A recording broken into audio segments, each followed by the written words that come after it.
اس مرحلے پر جو رہبری ہمیں علامہ اقبال کی تحریروں سے ملتی ہے یہ ہے کہ جدید اسلامی جمہوری ریاست میں معاملات سے متعلق تمام شرعی احکام کی تعبیر قانون تغیر کے بنیادی اصول کے تحت اجتہادی عمل کے ذریعے وقت کے جدید تقاضوں کے مطابق منتخب پارلیمنٹ میں قانون سازی سے کی جا سکتی ہے۔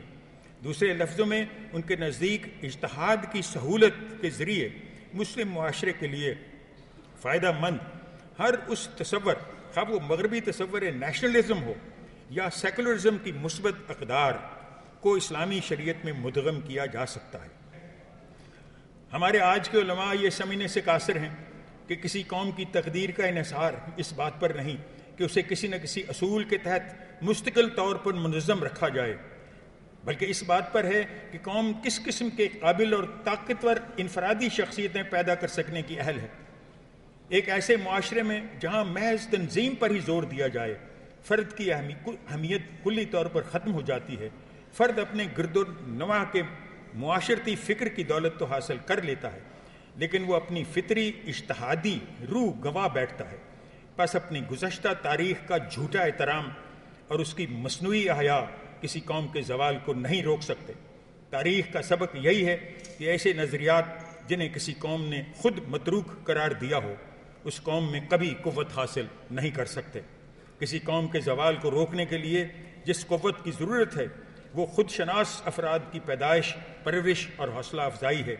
ایسی شخصیتیں ہی زندگی کی گہرائیوں کا انکشاف کرتی ہیں اور ایسے نئے معیار دریافت کرتی ہیں جن کی روشنی میں ہم یہ دیکھنے کے قابل ہو جاتے ہیں کہ ہمارے گرد و نواح دائمی نہیں بلکہ بدلے جا سکتے ہیں۔ بر صغیر کے علماء علامہ اقبال کو محض ایک شاعر یا فلسفی سمجھتے ہوئے فکر اقبال کے حرکی پہلوؤں کو نظر انداز کرتے چلے آئے ہیں۔ مولانا نجم الدین اصلاحی علامہ اقبال کے بارے میں ان کے مخصوص نقطہ نگاہ کی وضاحت یوں کرتے ہیں: ہم ڈاکٹر صاحب مرحوم کو ایک شاعر اور فلسفی سے زیادہ اہمیت دینے کو شرعی جرم سمجھتے ہیں۔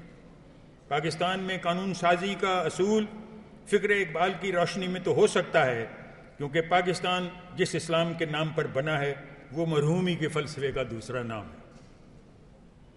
اس پس منظر میں یہ کہنا غلط نہ ہوگا کہ مسلمانان پاکستان کے سامنے اس وقت 3 لائحہ عمل ہیں، یا تو قائد اعظم اور علامہ اقبال کے اجتہادی تصورات کی طرف اثر نو رجوع کریں، یا طالبان کا تقلیدی اسلام قبول کر کے قصہ تمام کریں، اور یا اسی منافقانہ نظام سے چمٹے رہیں جو گزشتہ 60 برس سے زائد مدت تک پاکستان میں پرورش پا رہا ہے اور جو اسٹیٹس کو کے طور پر مقدمے کے سب فریق قبول کرتے ہیں۔ تھینک یو ویری مچ، شکریہ۔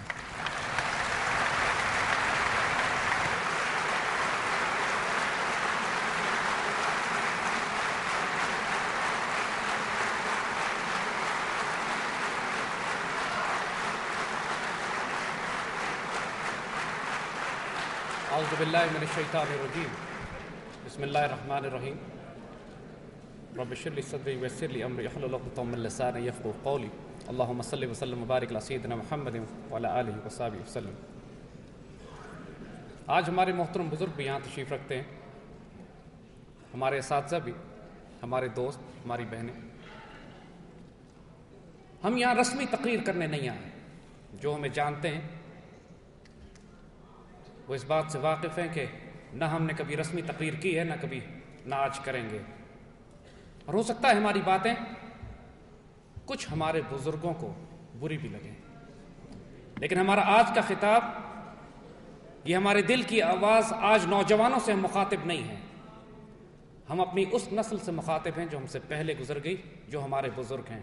اس لیے بصد احترام، عزت کے ساتھ، گستاخی کی معافی چاہتے ہوئے آج ہم کچھ صاف اور کھری بات کرنا چاہتے ہیں۔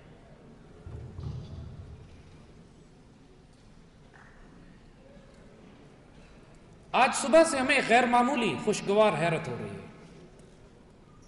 آج زندگی میں پہلی دفعہ جب اقبال ڈے آیا تو ہمیں صبح سے سینکڑوں SMS میسیجز پہنچ چکے ہیں، پوری دنیا میں لاکھوں میسیجز چل رہے ہیں اس وقت کہ جہاں پہ پاکستان کی نوجوان نسل جو 21ویں صدی کی نسل ہے وہ اقبال کے شعر SMS میسیجز کے ذریعے پوری دنیا میں پھیلا رہی ہے. یہ ایک ایسا حیرت انگیز انقلاب ہے کہ جو آج سے پہلے کبھی برپا نہیں ہوا. خواتین و حضرات، آج اقبال کے مشن کو شروع ہوئے تقریباً 100 سال ہو چکے ہیں، لیکن اقبال کی شخصیت کے جو پہلو آج ہم آپ سے بات کریں گے، جس پر ہم اپنے بڑوں سے شکایت کرتے ہیں، بڑا دل شکستہ ہو کے، بڑے دکھی ہو کے شکایت کرتے ہیں کہ آپ نے ایسا ظلم کیوں کیا اس امت کے ساتھ. پاکستان بننے سے پہلے اقبال کا جو رول دنیا کے سامنے تھا، بنیادی طور پر وہ ایک ٹیکٹیکل رول تھا، وہ جیو پولیٹیکل رول تھا. وہ جو امیجیٹ کرائسس اور تھریٹ ایک امت مسلمہ کو لاحق ہو چکا تھا خلافت راشدہ کے، خلافت عثمانی کے ٹوٹنے کے بعد، پوری امت ظلمت کا شکار تھی. نہ سیاسی طاقت تھی، نہ مذہبی طاقت تھی، نہ امت تھی، نہ قوم تھی، نہ ریاست تھی، نہ حکومت تھی، نہ قائد تھے. اس کرائسس میں جو امیجیٹ چیلنج امت کے پاس تھا کہ ایک طرف انگریز سامراج تھا، ایک طرف ہندو سامراج تھا، اس کا مقابلہ کرنے کے لیے مسلمانوں کو ایک مدینہ ثانی، ایک پناہ گاہ کی ضرورت تھی. اقبال نے جو اس وقت تصور دیا کہ ہم حکومت میں سے حصہ نہیں لیں گے، ہم بر اعظم میں سے حصہ نکال کر ایک مدینہ ثانی قائم کریں گے، وہ اس وقت کی ایک اہم ترین ضرورت تھا. اس کی اہمیت سے کوئی انکار نہیں. اقبال مصور پاکستان کے طور پر ہم پوری امت ان کی احسان مند ہے کہ آج اس پاکستان کا خطہ جس میں آپ سانس لیتے ہیں اور عزت اور آبرو کے ساتھ جو آپ کی شناخت ہے، جو آپ کی نشانی ہے، وہ ہمارے اسی اقبال کے ایک فکری اور روحانی ایک تحفہ ہے اس امت کے لیے جو وہ چھوڑ کر گئے ہیں. لیکن ظلم یہاں پر نہیں ہوا. ظلم یہ ہوا کہ اقبال کو صرف مصور پاکستان پر محدود کر دیا گیا. ظلم اس بات پر ہوا کہ اقبال نے جو کچھ اس امت کو دیا تھا پاکستان بننے کے بعد اس کو بھلا دیا گیا. اقبال نے صرف پاکستان بنانے پر اکتفا نہیں کیا تھا، ان کا اگلا میسج اس نسل کو تیار کرنا تھا جس کا کام اس دنیا کی امامت تھا، جس کا کام مسلمانوں کو ایک کرنا تھا، حرم کی پاسبانی کے لیے نیل کے ساحل سے لے کر تابخا کے کاشغر، جس کا کام یہ تھا کہ وسط افلاک میں تکبیر مسلسل دے جا کے، جس کا کام یہ تھا کہ اس کی خود ہی بیدار ہو، کہ اس کی اپنی منزل آسمانوں میں نظر آئے، جس کا کام یہ تھا کہ قہاری ہو، غفاری ہو، قدوسی ہو، جبروت ہو، وہ جس کا کام یہ تھا کہ خدا اس سے پوچھے کہ بتا تیری رضا کیا. جو نرم دم گفتگو ہو، جو گرم دم جستجو ہو، جو رزم ہو یا بزم ہو، وہ پاک دل ہو، پاک باز ہو.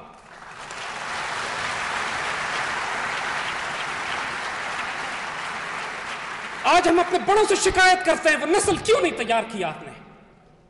کیوں اقبال کو صرف اس بحث میں الجھا دیا کہ انہوں نے پاکستان سیکولر چاہا تھا کہ پاکستان اسلامی چاہا تھا؟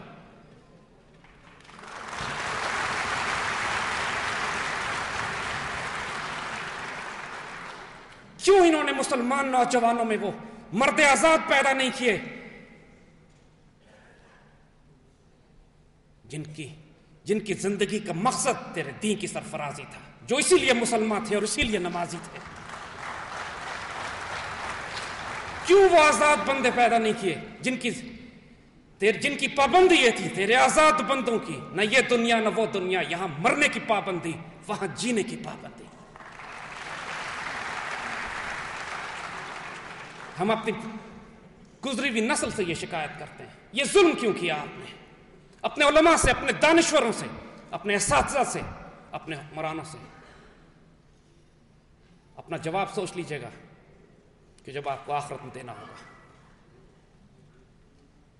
اقبال سب کچھ کرنے کے بعد اپنی جان، اپنی مال، اپنی عزت، اپنی آبرو، اپنی زندگی کا مقصد، اپنے آپ کو فدا اور فنا کرنے کے بعد لرزتے اور کانپتے رہتے ہیں اور رب کے آگے درخواست کرتے ہیں، مالک میں تو کچھ نامایا مال لے کر بھی نہیں آیا تیرے پاس، میرے پاس تو صرف عشق رسول کے سوا، میرے پاس تو سوائے اس امت سے محبت اور تعلق کے سوا، میرے پاس تو سوائے اپنے خون جگر کو جلانے کے سوا کچھ بھی نہیں تھا. مجھے جو وقت ملا اس میں جو ڈیوٹی میں کر سکا میں نے کرنے کی کوشش کی. اور پھر بھی کانپتے ہوئے کہتے ہیں اپنے رب کے حضور درخواست کر کے، تو غنی از دو عالم من فقیر، آپ کائنات کے بادشاہ، میں مسکین اور فقیر ہوں. روز محشر عذر ہائے من پذیر، خدا کے واسطے قیامت کے روز ایک درخواست میری مان لیجیے گا. آپ مالک ہیں، نہ مانیں، بادشاہ ہیں، بے نیاز ہیں، لیکن مان لے فقیر پہ مہربانی ہو جائے گی. گر تمہیں بھی نہیں حساب ناگزیر، اگر آپ یہ دیکھتے ہیں کہ میرا حساب کرنا، میرے زندگی کے نامہ اعمال کو دیکھنا اتنا ہی کوئی ضروری ہے، از نگاہ مصطفیٰ اور پنہاں بگیر، خدا کے واسطے اللہ کے رسول سے چھپا کے میرا حساب لیجیے گا۔ یہ جرت کون کر سکتا ہے؟ اس کے باوجود پھر ہم پوچھتے ہیں اپنے بڑوں سے کہ جو یہ کردار جس فقیر کا تھا، جس درویش کا تھا، اقبال اس کے ساتھ یہ ظلم کیوں کیا؟